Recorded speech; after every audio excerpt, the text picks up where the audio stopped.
science and policymakers will deliberate on scientific innovations to ensure sustainable farming amid global warming challenges. All G20 countries have sent a delegation of scientists to participate in the meeting, except for the United States. Chief scientist from the Agricultural Research Council says one of the areas they are focusing on is the transformation of food systems.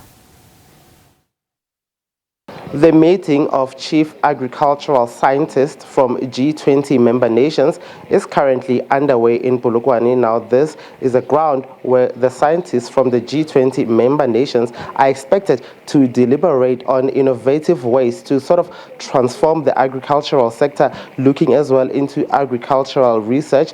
All member states of the G20 nations are in attendance, except for the United States of America, which has not sent its scientific minds to come and exchange ideas with other scientists from around the world in a bid, of course, to ensure that there is food security. Well, the Agricultural Research Council is amongst the group of scientists that have gathered here. Let me bring in scientists as well as Dr. Lerato Mazaunyani, who specializes in farmer support, commercialization, as well as enterprise, to tell us about the role that they are playing at this particular gathering. Thank you very much for your time on our news channel. Let's speak about your contribution.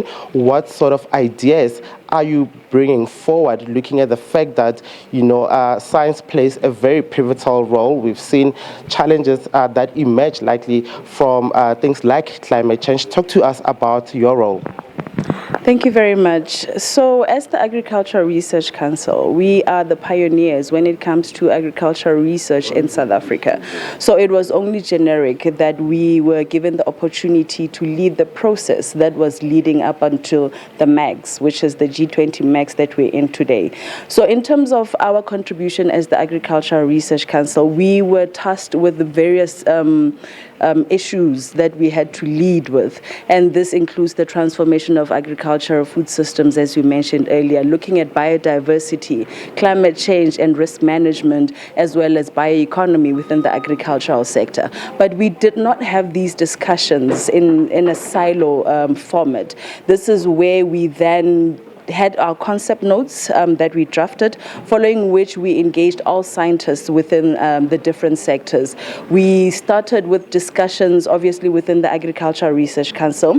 We then diverged to scientists and community members within the agricultural sector in West Africa, in East Africa, in Northern Africa, including Southern Africa. And this is where it shows that as we exceed in agricultural research, it is not only for South Africa, but we're looking at the African continent as a whole. So our role was mainly to ensure that there's inclusion of challenges that are faced by the whole continent, and these challenges are now brought to the G20 MAGS, and all G20 members can now deliberate on solutions to help Africa. And of course, that's a very important point that you make, in the fact that this will not only be beneficial for South Africa as a host nation later in the year, you're also considering Africa. So now, zooming into the farming industry, emerging farmers, some of them are still recovering from the harsh effects of climate change, black frost. We've seen that, heat waves, as well as flooding. How is this going to benefit the common folk on the ground, particularly emerging small-scale farmers? Okay, so one of the thematic areas that we're looking into is the transformation of agri-food systems.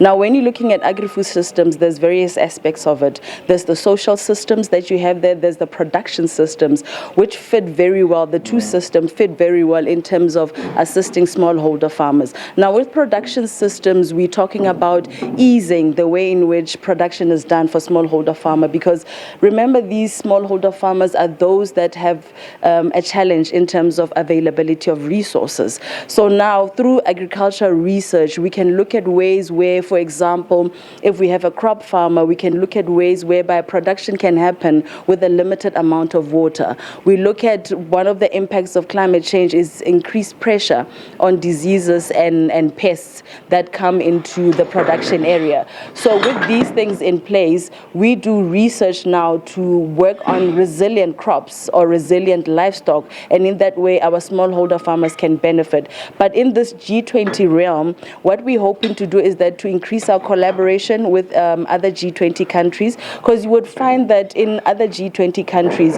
what we deem a challenge now in South Africa, they've already tackled it, and now we can tap into that expertise.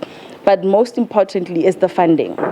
We need the funding for us now to take that technology to our farmers. So we're hoping that we'll find funding opportunities from this G20 meeting.